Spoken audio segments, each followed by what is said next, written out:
2 кричащих свертка в большой плетеной корзине, окаменевшее от ужаса лицо моей жены и ее тихий, страшный шепот.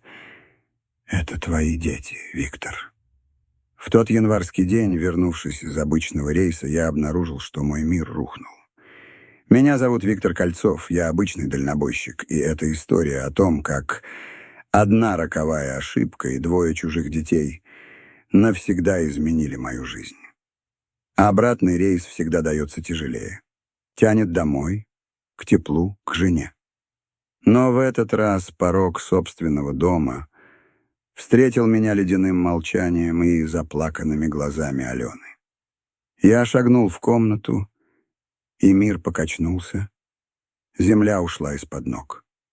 В тот момент я еще не знал, что моя прежняя жизнь закончилась навсегда. «Я тебя на целую неделю никуда не отпущу», — шепчет Аленка, обвивая мою шею тонкими руками и преграждая путь к двери. Ее волосы пахнут свежей выпечкой и ванилью, и я тону в этом запахе, в тепле ее тела. Я улыбаюсь, поднимая ее на руки. Легкая, почти невесомая. Моя. Рейс подождет, а жена нет. «Дважды в месяц твой начальник отрывает тебя от меня и уводит в свой железный табор», продолжает она, притворно хмурясь, и я вижу смешинки в ее карих глазах, которые засияли по-особенному после нашей свадьбы. «Эксплуатация водителей — это вообще законно. Ты сама выбрала эту участь», поддразниваю в ответ, целуя ее в лоб. «Вышла за дальнобойщика. Терпи теперь. Вернусь через 3 дня, привезу тебе что-нибудь красивое. Из Саратова». Февральский ветер воет за окном, пробираясь в нашу крохотную однушку через щели старых рам. Это серая, неприметная 5-этажка на окраине Волгограда, наше семейное гнездо. Всего месяц прошел со свадьбы и нашего сумасбродного недельного путешествия в Геленджик, после которого мы с трудом наскребли на первый взнос за аренду. «У нас гречка заканчивается», — деловито сообщает Алена, наконец отпуская меня. «И за свет надо заплатить, и за интернет. И еще твоя мама звонила, спрашивала, приедем ли мы на Масленицу». «Сегодня получка», — отвечаю я, чувствуя себя добытчиком, главой нашей маленькой семьи. «Все оплатим, не переживай, и к маме обязательно съездим». Алена поправляет воротник моей куртки, привычным жестом сметая невидимые пылинки. В этот момент она кажется такой взрослой и серьезной. «Родная моя бухгалтерша», — улыбаюсь я, вглядываясь в ее лицо. «Считаешь каждую копейку, как в своей конторе». «Кто-то же должен». Она ласково треплет меня по щеке. «Иначе опять спустим все на какую-нибудь ерунду, как с той поездкой». «Ерунду?» — притворно возмущаюсь я. «То был наш медовый месяц, который стоил нам нескольких месяцев экономии», — уточняет она, но тут же смягчается. «Хотя я ни о чем не жалею. Это было прекрасно.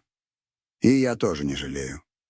Память подбрасывает картинки. Зимнее, свинцовое море, пустынный пляж, дешевый пансионат с видом на колючие сосны и это пьянящее ощущение бесконечного счастья на двоих.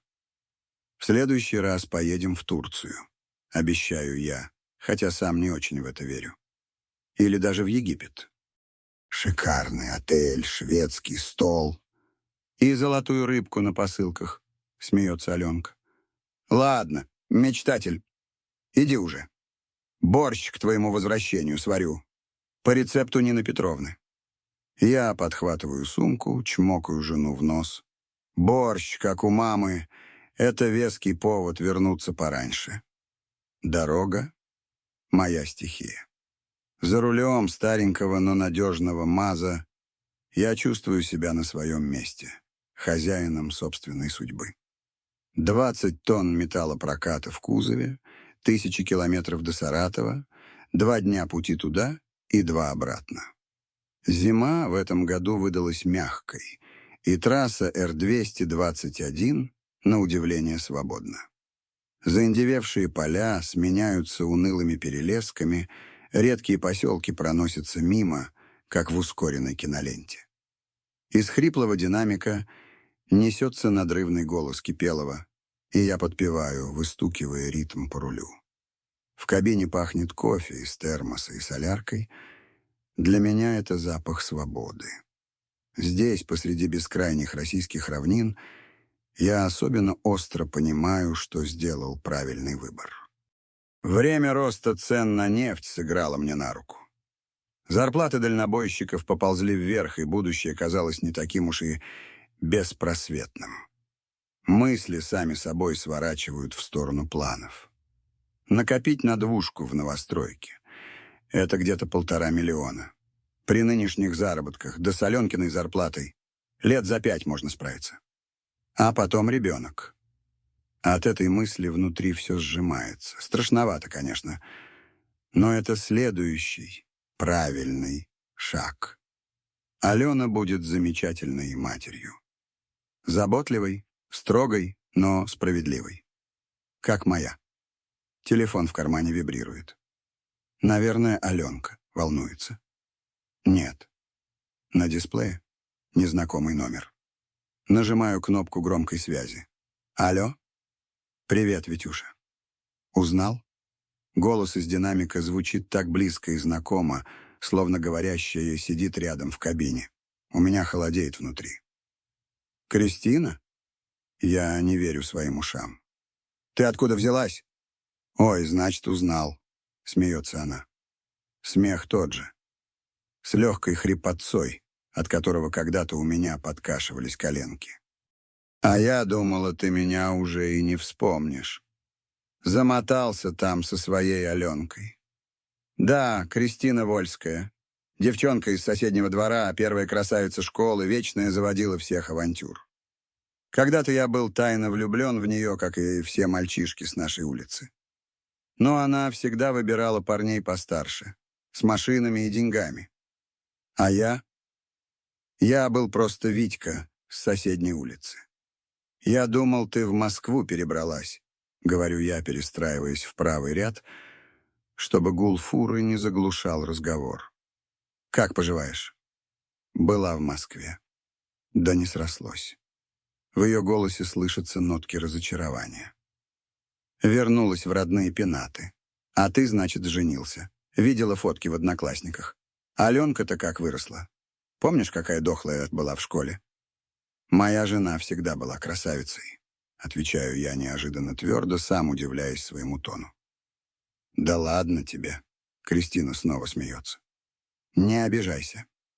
Я рада за вас. Правда. Скажи, ты часто в Воронеж ездишь? Почти каждую неделю. А что? Да так, тянет она. Может, увидимся как-нибудь? Посидим. Вспомним детство. Я сейчас в Воронеже живу. Работаю в салоне красоты. Клевое место, кстати. Если Аленке надо будет прическу сделать, скидку организую. Я чувствую смутное, необъяснимое беспокойство. Этот звонок, он неспроста. Посмотрим, уклончиво отвечаю я. Мне пора. Подъезжаю к посту ДПС. Ну ладно, дальнобойщик, мурлычет Кристина. Береги себя и номер мой сохрани, мало ли. Разговор оставляет странное послевкусие. Кристина всегда была непредсказуемой, но сейчас в ее словах мне чудится какой-то подтекст, какая-то скрытая цель. Я трясу головой, отгоняя непрошеные мысли. Нужно сосредоточиться на дороге. Но образ Кристины, такой далекой и вдруг ставшей такой близкой, еще долго стоит у меня перед глазами. 14 февраля выдалось по-весеннему теплым. Я гнал всю ночь, чтобы успеть. Когда я открыл дверь своим ключом, Алена стояла у плиты, помешивая борщ. Она вздрогнула от неожиданности и обернулась. «Витя, ты же должен был завтра вернуться». Я стою в дверях, усталый, небритый, но улыбаюсь. В одной руке букет желтых мимоз, в другой — маленькая бархатная коробочка. «Сегодня особенный день», — говорю я, протягивая ей букет. «Я не мог пропустить наш первый день Святого Валентина в статусе мужа и жены». Она бросается мне на шею, забыв про кипящий на плите борщ. «Безумец! Ты гнал всю ночь!» «Просто очень соскучился», — отвечаю я, зарываясь лицом в ее волосы. «И еще хотел увидеть твою реакцию на подарок». Я протягиваю ей коробочку. Внутри серьги с темно-красными гранатами. «Господи, Витюша!» — ахает она. «Откуда у нас деньги на такую роскошь?» «В Саратове есть ювелирный магазин при фабрике, а?» — улыбаюсь я. «Там все вдвое дешевле. К тому же я получил премию за срочный рейс». Она прижимает серьги к груди. «Они потрясающие». Пока жена крутится у зеркала, примеряя подарок, я успеваю переодеться и устроиться на кухне. Борщ пахнет так, что сводит скулы. Чувствую, будто вернулся в детство. Говорю я, глубоко вдыхая аромат. Мама точно так же встречала отца с рейсов. Алена ставит передо мной полную тарелку. «Нина Петровна дала мне свой секретный рецепт», — подмигивает она. «Сказала, путь к сердцу мужчины лежит через желудок. Особенно, если этот мужчина — дальнобойщик. За ужином мы говорим о будущем, о квартире, которую непременно купим, о детях, о доме за городом.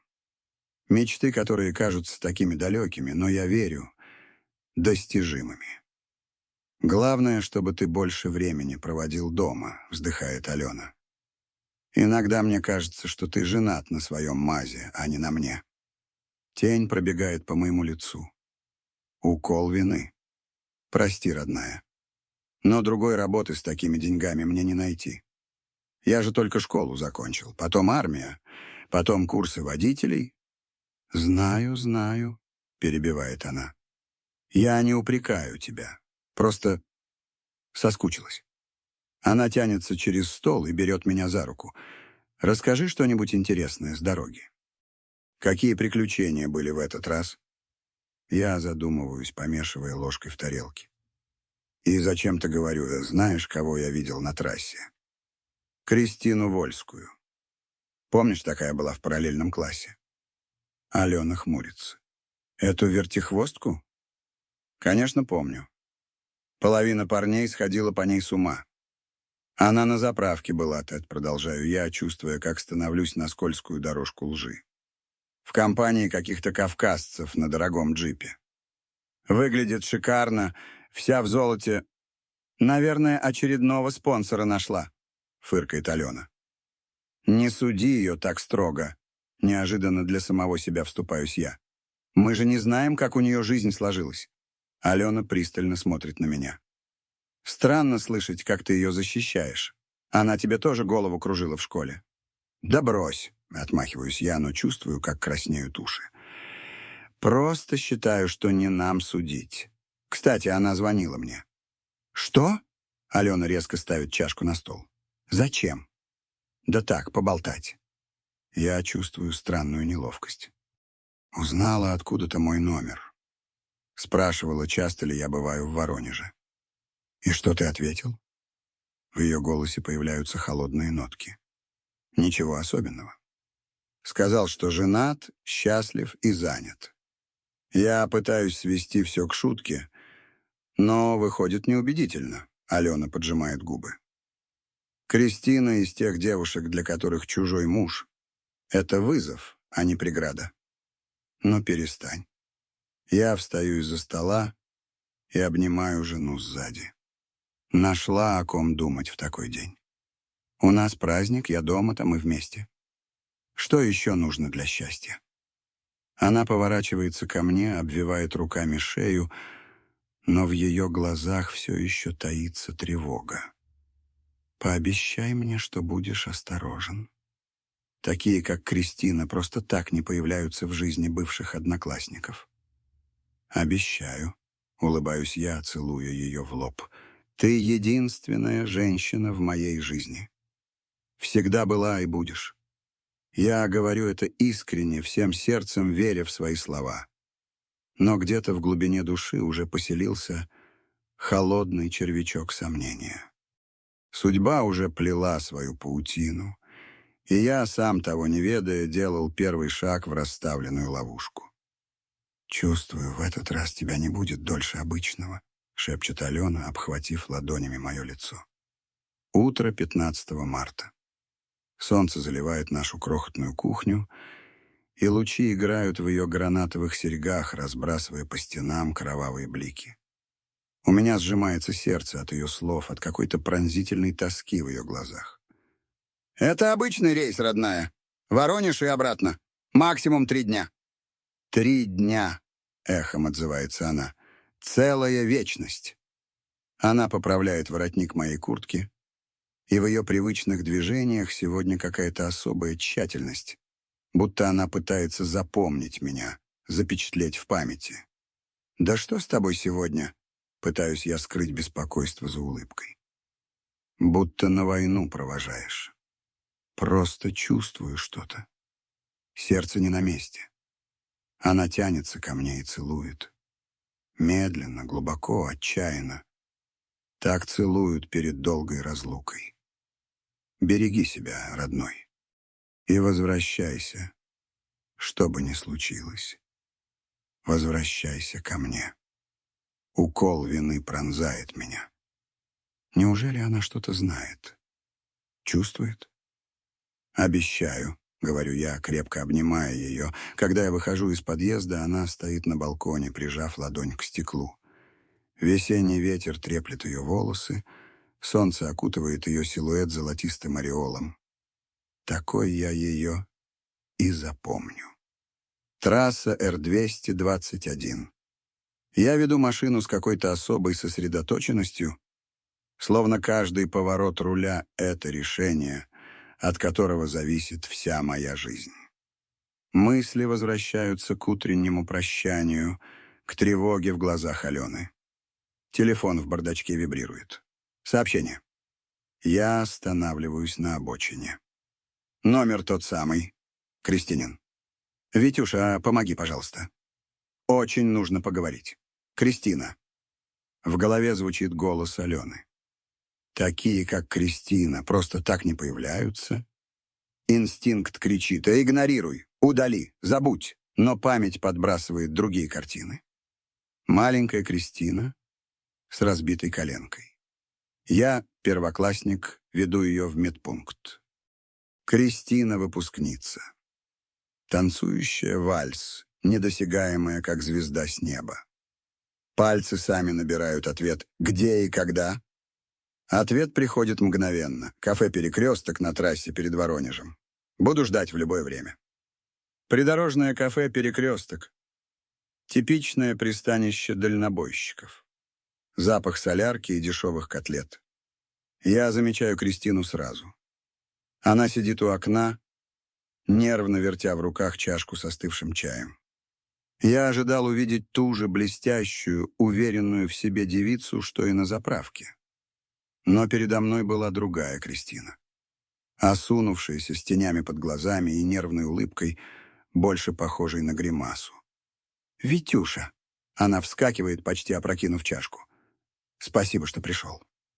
Я неловко обнимаю ее, и она задерживается в моих объятиях дольше, чем требует приличия. От нее пахнет дешевыми сигаретами и каким-то приторным парфюмом, так не похожим на свежий ванильный аромат Алены. «Что случилось, Кристина?» — спрашиваю я, прямо усаживаясь напротив. Ее глаза мгновенно наполняются слезами. «Такая беда у меня, Витюша, такая беда!» Она вытаскивает из сумочки мятый платок. «Тимур умер», — выдавливает она. «Мой парень. От передозировки. Месяц назад». «Соболезную», — тихо говорю я. «Он оставил меня с долгами». Ее голос крепнет. «Большими. Его семья, они богатые, отказались от него, а меня теперь и на порог не пускают. С квартиры съехала, там работу потеряла. Я на мели совсем». Она смотрит на меня умоляющим взглядом. «Витюша, выручи взаймы. 50 тысяч. Клянусь, верну, как только на ноги встану. Ты же меня знаешь, я не такая. Просто жизнь так повернулась. Я слушаю ее и понимаю, этих денег я больше не увижу. И у меня их нет. А Алена, что я ей скажу? Но передо мной сидит девчонка из моего детства. Девчонка, которой я когда-то был, тайно очарован. У меня сейчас нет таких денег, честно говорю я. Максимум 30 тысяч наличными. Это вся моя получка. Ее лицо светлеет. Правда? Витюша, ты меня просто спасаешь.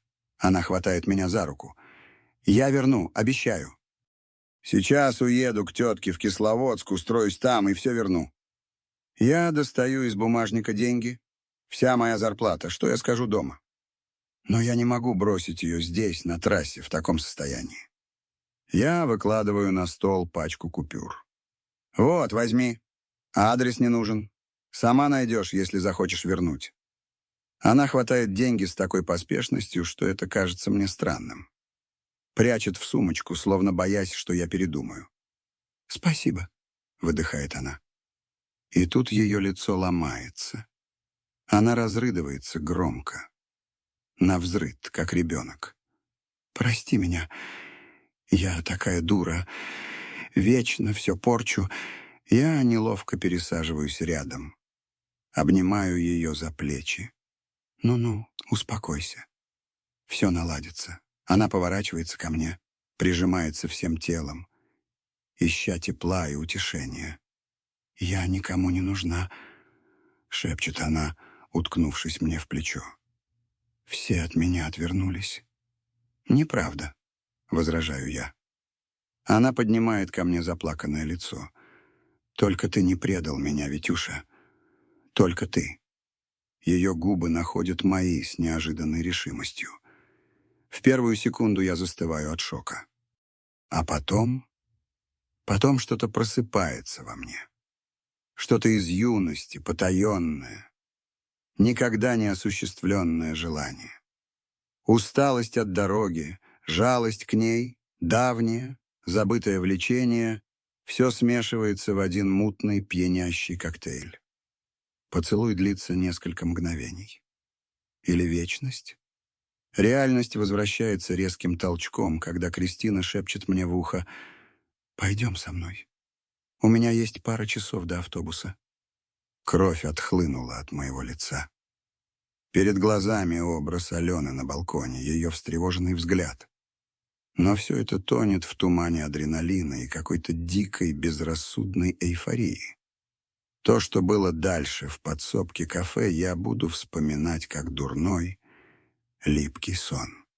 Сон, о котором стыдно рассказать, но который кажется пугающе реальным. Когда все было кончено, она отстранилась и опустила глаза. «Забудь об этом. Ладно? У тебя молодая жена. Вы счастливы. А я справлюсь как-нибудь».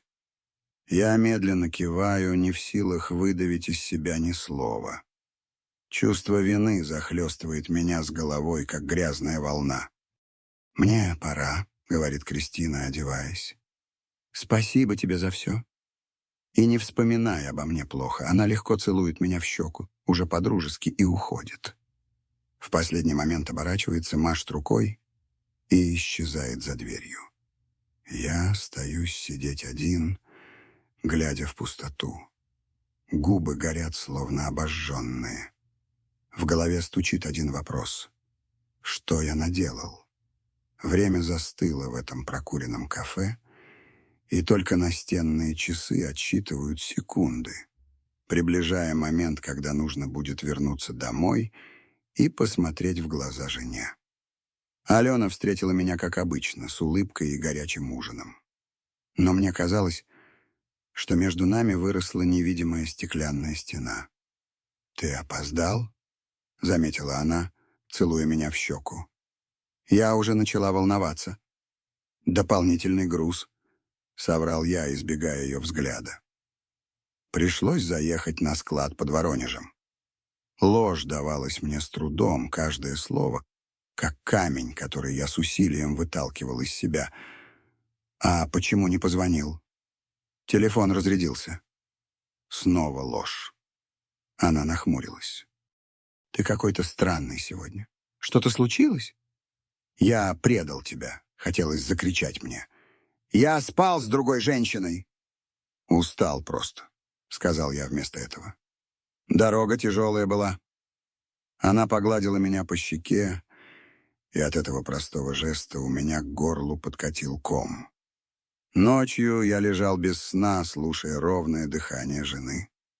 Алена спала, доверчиво обняв меня, а в моей голове снова и снова прокручивалась сцена в кафе. «Это было один раз», — убеждал я себя. «Ничего страшного. Минутная слабость». Но в глубине души я знал, случилось непоправимое. Я переступил черту. И теперь между нами легла тень моего предательства. Март бушевал за окном.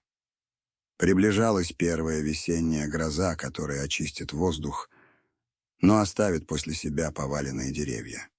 Все как в моей душе. Буря, которая, возможно, очистит, но не пройдет бесследно. Я вернулся из рейса в Самару раньше обычного, к обеду. В предвкушении горячего супа и теплых объятий я открыл дверь своим ключом. «Аленушка, я дома!» — крикнул я с порога. Тишина.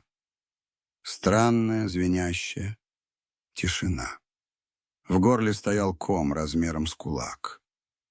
«Родная?» Я прошел в комнату и замер. Мир рухнул в одно мгновение. Алена сидела на диване, прямая, как струна, с лицом белым, как январский снег за окном. А у ее ног стояла большая плетеная корзина. Внутри, закутанные в одинаковые голубые одеяльца, лежали двое младенцев. «Что это?» — голос упал до шепота. «Кто это?» Она подняла на меня глаза, полные такой боли, что я отшатнулся. «Это дорогой муж», — ее голос дрожал, как натянутая струна. «Твои дети? Максим и София». Кристина передавала привет. Она протянула мне письмо. Трясущимися руками я взял листок. Почерк был Кристинин, размашистый, неровный. «Виктор, прости меня за все. Это твои дети, Максим и София. Им 2 месяца. Я пыталась их поднимать одна, но поняла, что не смогу. Уезжаю с Ахметом в Турцию. У нас будет бизнес, новая жизнь. Знаю, ты хороший человек и не оставишь детей. Только не в детдом. Максим похож на тебя в детстве. Твоя Кристина». «Это какая-то ошибка», — выдавил я. «Не может быть». Память обожгла воспоминанием о той встрече в марте. 10 месяцев назад. Сходится. Но... «Нет, Витюша», — тихо произнесла Алена. «Ошибки нет. Достаточно взглянуть на мальчика, чтобы понять, он твоя копия». Я шагнул к ней, но она вскинула руку, останавливая меня. «Не подходи. Ты предатель. Ты говорил, что я единственная, а сам... Ну, рассказывай, как это было?» «Алена, у меня кроме тебя никого нет!» — воскликнул я. «Это было один раз. Минутная слабость. Я даже не помню толком. И я был осторожен». «Осторожен?» — ее голос звенел от боли и ярости. «То есть ты с собой еще и презервативы в рейс берешь? Очень предусмотрительно». Я замолчал, не находя ответа. Что я мог сказать? Как объяснить то, что сам не мог понять? Один из детей, мальчик, проснулся и захныкал. Алена машинально погладила его по животику, и он затих. Я опустился в кресло. Мне нужно подумать.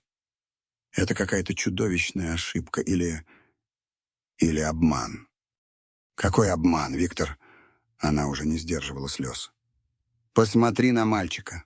Это же твое лицо. И имена Максим и София. Так звали твоих дедушку и бабушку.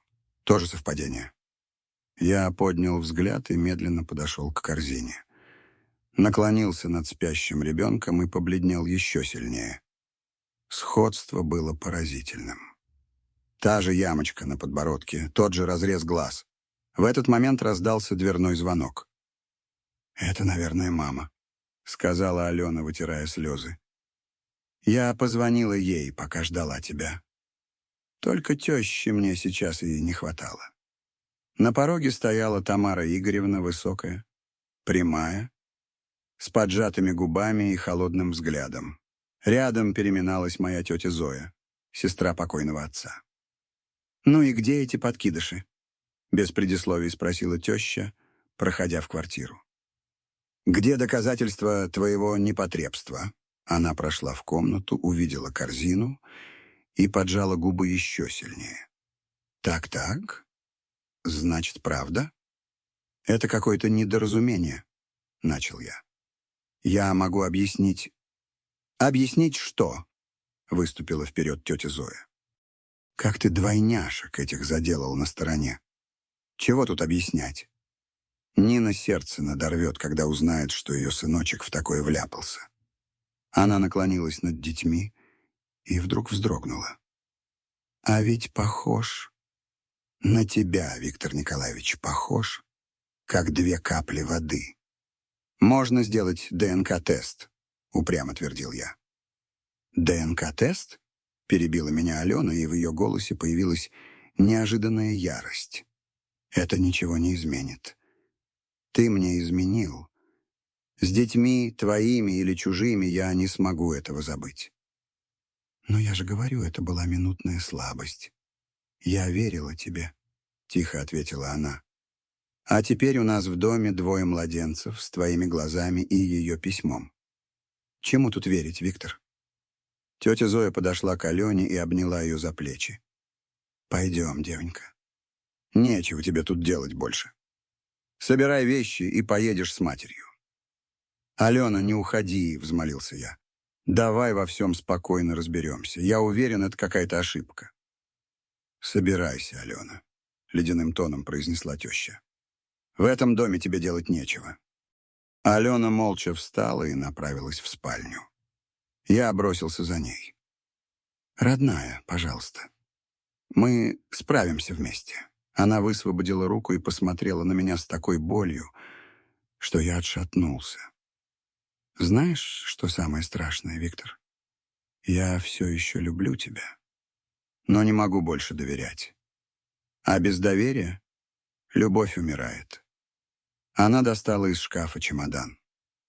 «Что будет с детьми?» — спросил я, глядя, как рушится мой мир. «А что с ними будет?» — она не поднимала глаз. «Это твои дети. Ты решай.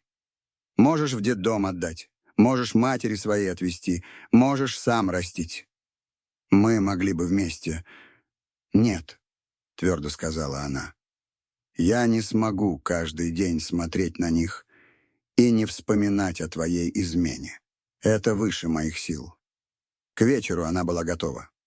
Дверь захлопнулась, и я остался один в квартире, где теперь плакали 2 младенца. Живое свидетельство того, что казалось мне дурным сном. София кричала так, словно ее резали без ножа. Максим, разбуженный сестрой, вторил ей надрывным басом. Я метался между 2 импровизированными колыбелями, большими бельевыми корзинами, высланными одеялами, совершенно не понимая, что делать. «Вы же только что поели», — шептал я в отчаянии, гладя крошечные головки. Волосы у них были мягкие, как пух. «Что вам еще нужно? Ну, пожалуйста, спите». Шла 3-я бессонная ночь. Я превратился в пошатывающегося зомби. Глаза горели от усталости. 3-дневная щетина превратилась в неопрятную бороду. Кухня напоминала поле боя после артобстрела. Повсюду валялись грязные бутылочки, коробки из-под смеси, скомканные подгузники. В раковине высилась гора немытой посуды, а на плите застыла серой массой моя неудачная попытка сварить себе манной каши 3 дня назад. Дети не умолкали. Их плач въедался в мозг, сводил с ума. В отчаянии я попытался взять обоих на руки одновременно. София выскользнула из моей неумелой хватки и чуть не упала на пол. Я успел подхватить ее в последний момент. Сердце бешено колотилось от страха, и в этот момент я сломался. Я сел на пол прямо там, в этом хаосе, прижимая к себе 2 пищащих свертка, и заплакал. Беззвучно, по-мужски, давясь застрявшим в горле комом. Слезы текли по небритым щекам, капали на голубые одеяльца. Я, здоровый 30-летний мужик, водила-дальнобойщик, чувствовал себя абсолютно беспомощным. Телефон разрывался от звонков диспетчера. Я пропустил уже 2 рейса. Это означало не только потерю денег, которых и так не было, но и, скорее всего, потерю работы. Но я не мог их оставить. Не мог отвезти к Алене. Она ясно дала понять, что видеть их не хочет. И не мог отдать в детдом. Мысль об этом вызывала глухую физическую тошноту. Эти крошечные, беззащитные существа, брошенные собственной матерью, преданные мной еще до рождения, нет. Только не казенный дом. Когда надежда почти угасла, я, пересилив стыд и гордость, набрал номер матери. «Мама», — голос мой звучал хрипло и чуждо, — «мне нужна помощь». Нина Петровна появилась на пороге через 18 часов. Дорога из нашей деревеньки. Крутые горки заняла у нее целую ночь. Сначала на попутке до райцентра, потом на дребезжащем автобусе до Волгограда. Я открыл ей дверь, держа на руках сразу 2 чудом уснувших младенцев. «Боже ты мой!» — только и сказала она, оглядев меня, осунувшегося и заросшего, и мою драгоценную ношу. Не было ни упреков, ни расспросов. Она молча прошла в квартиру, сняла свое старенькое пальто и, засучив рукава, принялась за дело. «Клади детей в кроватки и ложись спать», — скомандовала она тихо, но властно. «Я здесь. Теперь все будет хорошо». Я повиновался, как в детстве. Уложил Максима и Софию в их корзины, доплелся до кровати и рухнул, проваливаясь в тяжелый вязкий сон. Последнее, что я увидел — мамино лицо, склонившееся над детьми, и в ее глазах была не осуждение, а бесконечная нежность. Проснулся я, когда за окном уже сгущались январские сумерки. В квартире пахло свежеиспеченным хлебом и чем-то травяным, кажется, чабрецом. Я сел на кровати, чувствуя себя разбитым, но отдохнувшим. В гостиной было тихо, слишком тихо. Первая мысль — что-то случилось. Я бросился туда, спотыкаясь о собственные ноги. Картина, которую я увидел, заставила мое сердце сжаться. Мама сидела в кресле, тихо напевая что-то старинное, не то колыбельную, не то молитву. В одной руке она держала бутылочку, из которой кормила Софию, а в другой — погремушку, которой развлекала лежащего рядом в корзине Максима. Малышка жадно сосала смесь, а мальчик таращил глазенки на яркую игрушку. «Проснулся, сынок». Мама подняла на меня глаза. «Садись, рассказывай. Только тихо, не спугни». Они только-только успокоились. Я опустился на диван рядом с ней и впервые за эти кошмарные дни почувствовал, что могу дышать полной грудью. «Откуда ты все это взяла?» — кивнул я на погремушку, новые бутылочки, аккуратно сложенные пеленки. «По дороге в магазин заехала», — просто ответила мама. «У тебя же тут форменный бардак был, и смесь не та. У девочки от нее колики». Я купила другую, специальную.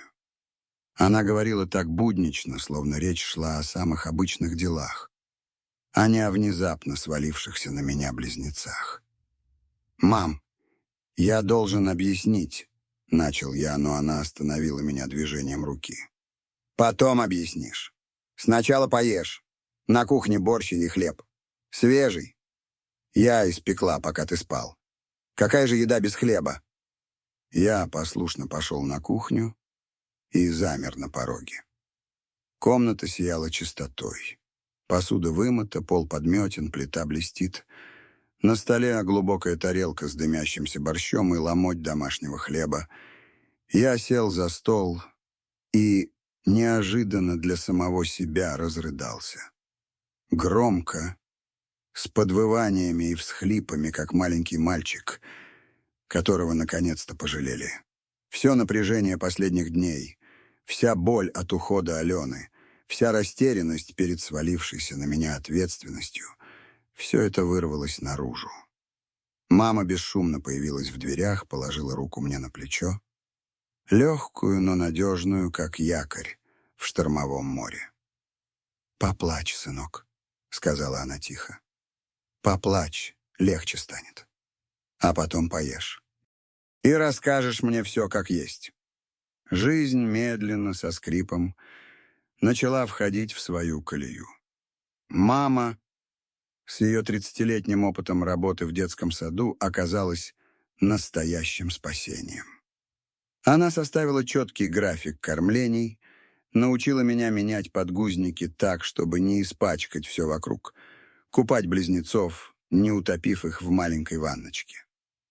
«Главное — все делать с любовью», — повторяла она. «Они чувствуют твое настроение. Если ты напряжен или зол, они тоже беспокоятся». Вечерами, когда дети засыпали, мы сидели на кухне, пили чай, и я рассказывал ей все. О Кристине, о той минутной слабости, о письме, об уходе Алены. Она слушала молча, не перебивая, и в ее глазах не было осуждения, только печаль.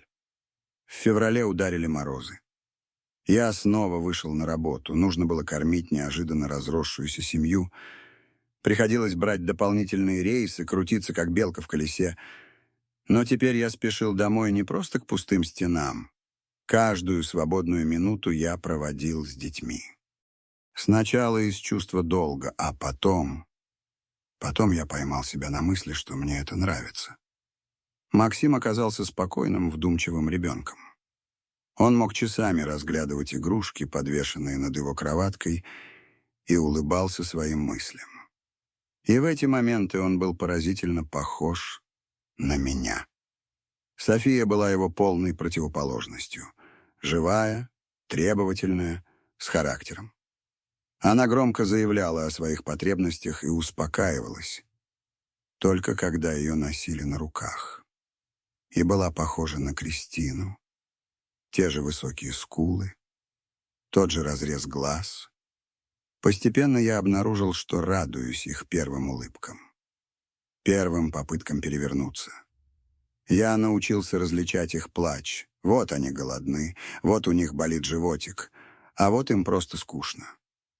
«Ты становишься настоящим отцом», — сказала как-то мама, наблюдая, как я осторожно стригу крошечные ноготки Софии. «И не важно, твоя ли это кровь. Важно, что ты отдаешь им свое сердце». Но мысли об Алене не давали мне покоя.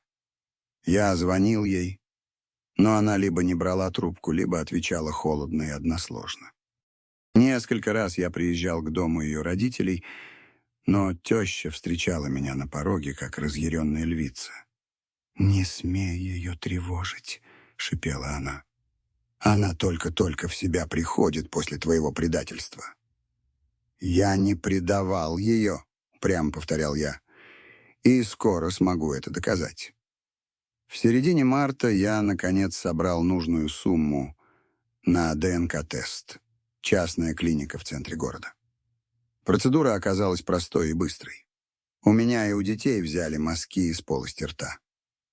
«Результаты будут готовы через 2 недели», — сказала молодая врач с уставшими глазами. Эти 2 недели тянулись как резина. Я не находил себе места. Плохо спал, рассеянно работал, каждую минуту проверял электронную почту. Наконец, в последний день марта, когда весна уже вовсю хозяйничала в городе, пришло письмо. Я открыл его дрожащими руками. Сухие медицинские термины, графики, цифры и, главное, заключение. Вероятность отцовства Кольцова Виктора Николаевича в отношении ребенка Кольцова Максима Викторовича составляет 0%. Вероятность отцовства Кольцова Виктора Николаевича в отношении ребенка Кольцовой Софии Викторовны составляет 0%. Я перечитал заключение, трижды не веря своим глазам. Облегчение накатило такой мощной волной, что у меня подогнулись колени. Я не лгал Алене. Я не отец. Я чист. Но тут же, следом за облегчением, пришла другая, холодная и страшная мысль. А кто же тогда их отец? И что мне теперь делать с ними? С Максимом и Софией. С чужими детьми. Я распечатал результаты и помчался домой. Мама, увидев мое лицо, все поняла без слов. «Не твои», — констатировала она, взглянув на бумаги. «Да», — кивнул я. «Теперь Алена мне поверит. Мы сможем все начать сначала». Мама присела на краешек стула, глядя на меня с какой-то странной печалью. «А дети?» — спросила она тихо. «Что будет с ними?» Этот вопрос ударил меня как обухом по голове. В своей эйфории я не подумал о самом главном. Я медленно прошел в гостиную. В своих кроватках спали близнецы. Максим посасывал во сне пустышку. София раскинула ручки в стороны. Я смотрел на них, и сердце мое разрывалось. Эти дети не были моей кровью. Но за эти 3 месяца они стали частью моей жизни. Я знал, что у Максима 2 родимых пятнышка на спине, а у Софии аллергии на определенную смесь. Знал, что мальчик любит, когда ему поют, а девочка успокаивается от прикосновения к волосам. Отдать в детдом? При одной мысли об этом к горлу подкатывала тошнота. Оставить себе? Но примет ли их Алена? Сможет ли она полюбить детей женщины, которая разрушила нашу семью? «Что мне делать, мама?» — спросил я, не оборачиваясь. Мама подошла и встала рядом. «Решать тебе, сынок. Но знай, что бы ты ни выбрал, я поддержу тебя». Она вышла, оставив меня наедине с самым сложным выбором в моей жизни. В кармане лежал листок бумаги, который мог вернуть мне жену. Но какой ценой? Ценой предательства 2 маленьких, ни в чем не повинных человечков. На следующий день я позвонил Алене. К моему удивлению, она взяла трубку почти сразу. Голос был ровный, холодный, как лед на весенней луже. «Я получил результаты теста», — сказал я без предисловий, чувствуя, как бешено колотится сердце. «Нам нужно поговорить». В трубке повисла пауза. Я слышал ее дыхание. «Хорошо», — наконец ответила она. «Приезжай завтра в кафе «Березка» в 2 часа». «Березка». Наше место. Там я сделал ей предложение. Там мы отмечали помолвку. Может, это добрый знак? «Я приеду», — сказал я, чувствуя, как в душе разгорается робкий огонек надежды. «Спасибо». Я положил трубку и долго смотрел на детей. Что я скажу Алене? И главное, что я скажу самому себе, если она поставит условия.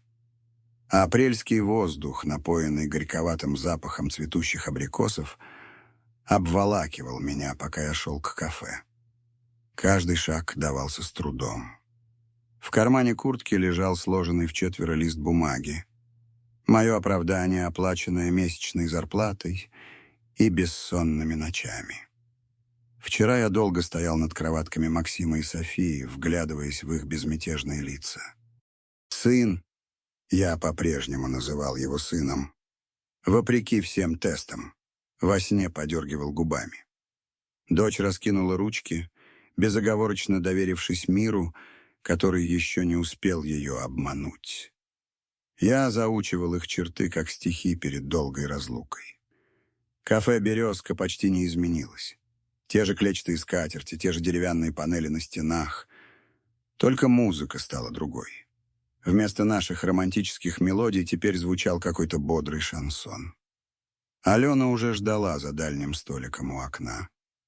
Она сидела боком ко мне, глядя на улицу, и я на мгновение замер на пороге, впитывая ее образ. Похудевшая, с новой короткой стрижкой, в незнакомом светло-сером костюме. Она казалась чужой и недосягаемой, как фарфоровая статуэтка за музейным стеклом.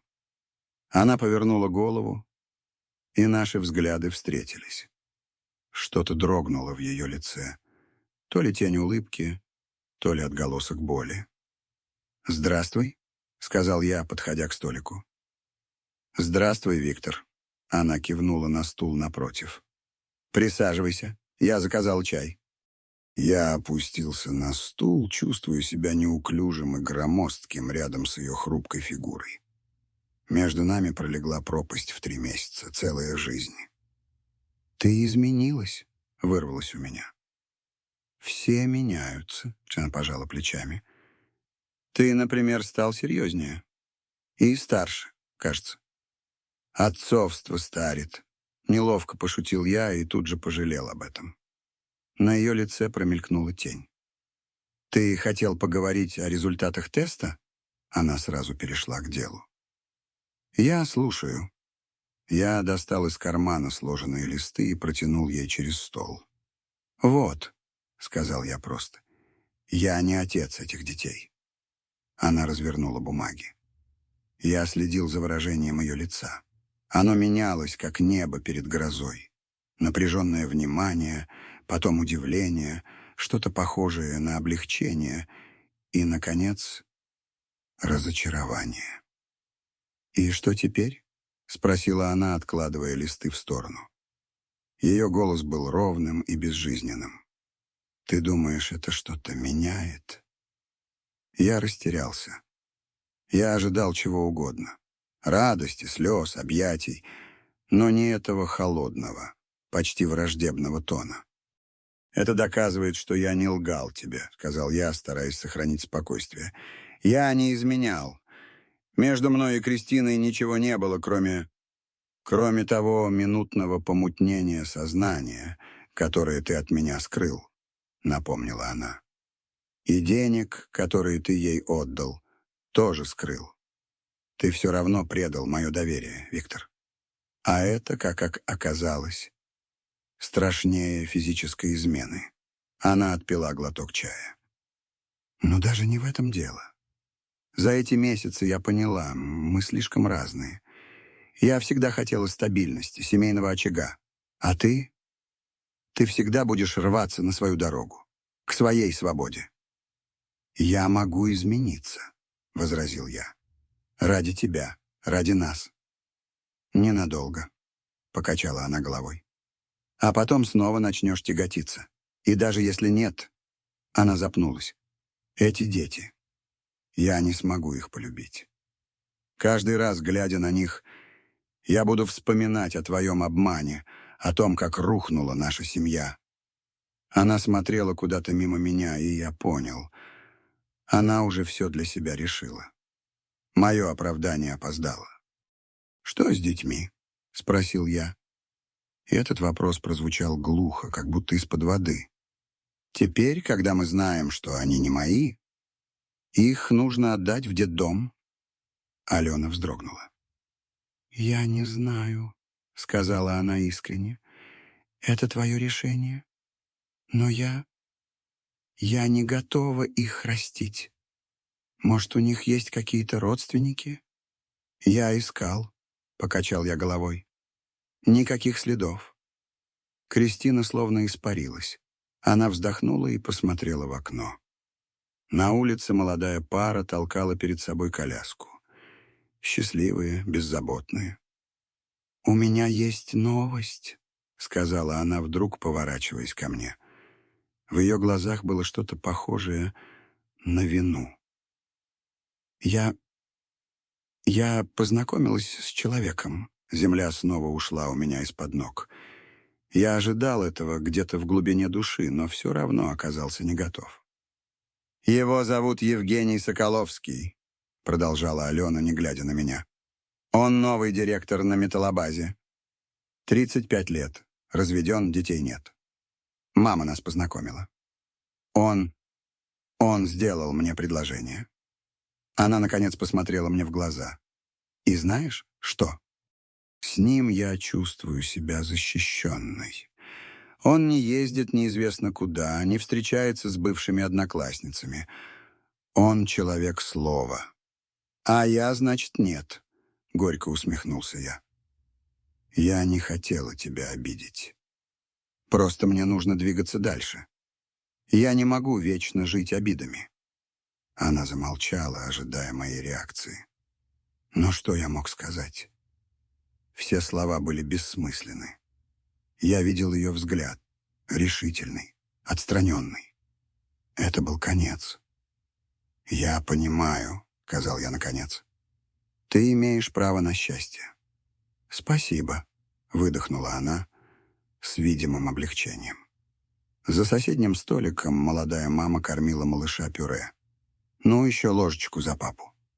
Мальчик, похожий на Максима, упрямо мотал головой. «А что с детьми?» — снова спросила Алена. «Что ты решил?» Я глубоко вздохнул. Вот он, момент истины. Момент, когда нужно выбрать дорогу.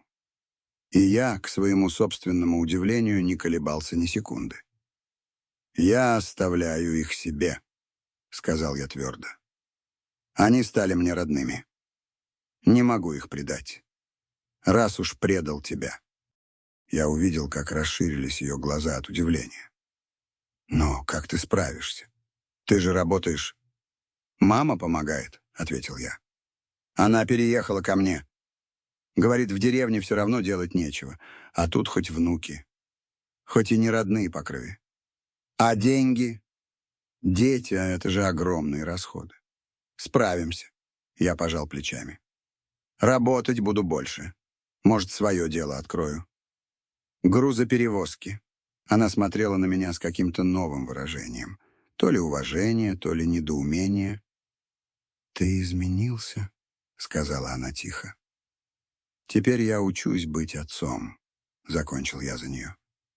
«И знаешь, мне это нравится». Она опустила глаза. «Я подала на развод. Надеюсь, ты не будешь против». «Это твое решение», — ответил я, чувствуя, как внутри что-то окончательно обрывается. «Я подпишу бумаги». «Мне пора», — сказала она, вставая. «Мама ждет. У нас сегодня семейный ужин». «Я понял. Евгений Соколовский будет за этим ужином. Будет сидеть на моем месте».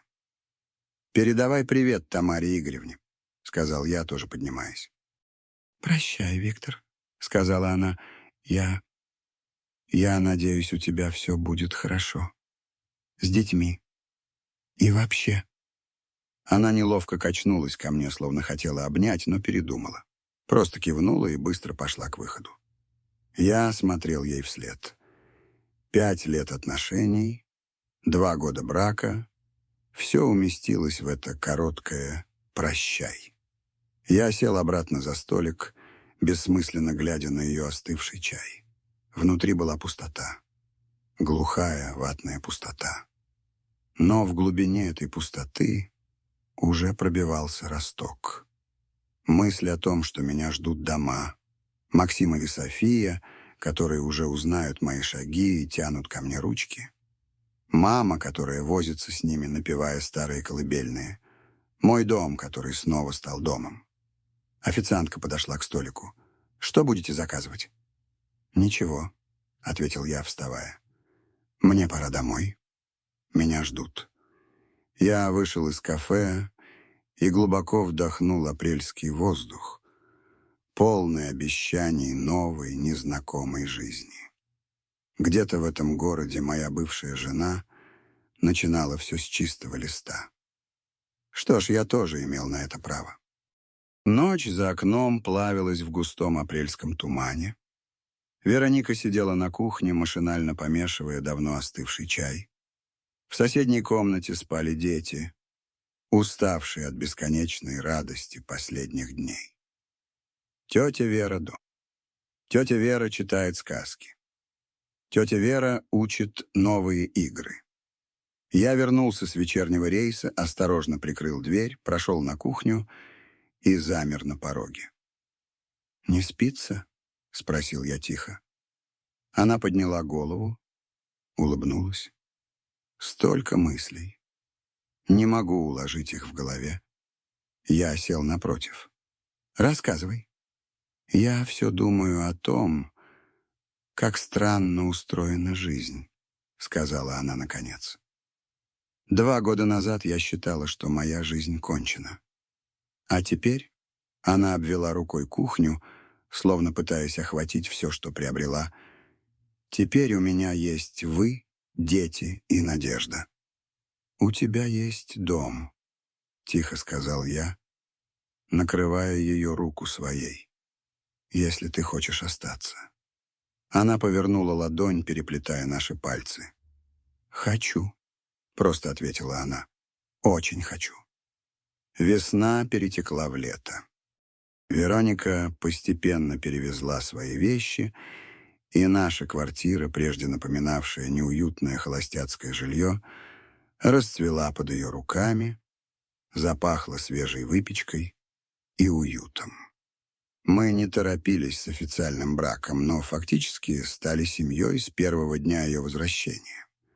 Она продолжала реабилитацию, и костыли вскоре сменились элегантной тростью. Однажды, когда мы сидели на балконе, наблюдая за закатом, она сказала: «Знаешь, я иногда думаю, что Кристина, возможно, интуитивно все сделала правильно. Может, она каким-то шестым чувством поняла, что ты станешь для них лучшим отцом, чем любой биологический родитель?» «Не знаю», — ответил я. Но, как бы странно это ни звучало, я благодарен ей. Звонок раздался в воскресенье. Незнакомый номер. Низкий мужской голос с кавказским акцентом. «Виктор Николаевич Кольцов. Меня зовут Тимур Магомедович Магомедов. Нам нужно поговорить о моих внуках». У меня перехватило дыхание. Вот оно, то, чего мы боялись. Мы встретились в ресторане «Старый Дагестан». Пожилой, но крепкий мужчина в строгом костюме. Дед. Он говорил сухо, без эмоций, но в каждом слове чувствовалась застарелая боль. Рассказал о сыне, о том, как недавно нашел записную книжку и нанял детектива. «Чего вы хотите?» — прямо спросил я, чувствуя, как Вероника под столом сжимает мою руку. Старик посмотрел на нас долгим испытующим взглядом. «Сначала хотел забрать их. Это кровь моего сына. Но потом я подумал, оторвать их от человека, который растил их с младенчества, а от женщины, которая стала им матерью. Разве это будет правильно?» Он сделал паузу. «Я хочу предложить вам компромисс. Дети остаются с вами. Вы их растите. А я помогаю деньгами, связями и вижусь с ними. Они должны знать о своем отце и о своих корнях». Мы согласились. Сотрудничество оказалось на удивление плодотворным. Тимур Магомедович, как и обещал, помогал. Сдержанно, но ощутимо. Он помог мне купить новый грузовик и оформить ИП. Оплатил Веронике полный курс реабилитации. К детям он относился с восточной сдержанностью, но с явной любовью. Рассказывал истории о горах и предках. Следующий год пролетел в заботах. Мой бизнес потихоньку рос. Вероника вернулась к полноценной работе в реабилитационном центре. К концу года мы смогли купить 2-комнатную квартиру в новостройке. Просторную, светлую, с видом на Волгу. «Может, пора нам оформить отношения?» — предложил я в день новоселья, когда дети уже спали. «Мы же фактически семья», — Вероника подняла на меня сияющие глаза. «Я готова, если ты действительно этого хочешь». «Хочу», — просто ответил я. «Больше всего на свете». Свадьбу назначили на 25 декабря. Скромная церемония. Небольшой праздник дома. 3-летние Максим и София в нарядных костюмчиках серьезно разбрасывали лепестки роз. Свидетелями были моя мама, и Тимур Магомедович. Вероника в простом белом платье шла ко мне, и в ее глазах светилось тихое счастье. Я, глядя на нее, не мог поверить, что все это происходит со мной. «Согласен», — голос дрогнул, когда я отвечал регистратору. «Согласна», — уверенно и чисто прозвучал голос Вероники. Когда мы вернулись домой, Вероника отозвала меня в спальню. «У меня для тебя подарок», — сказала она, протягивая маленькую коробочку. Я развернул упаковку и замер.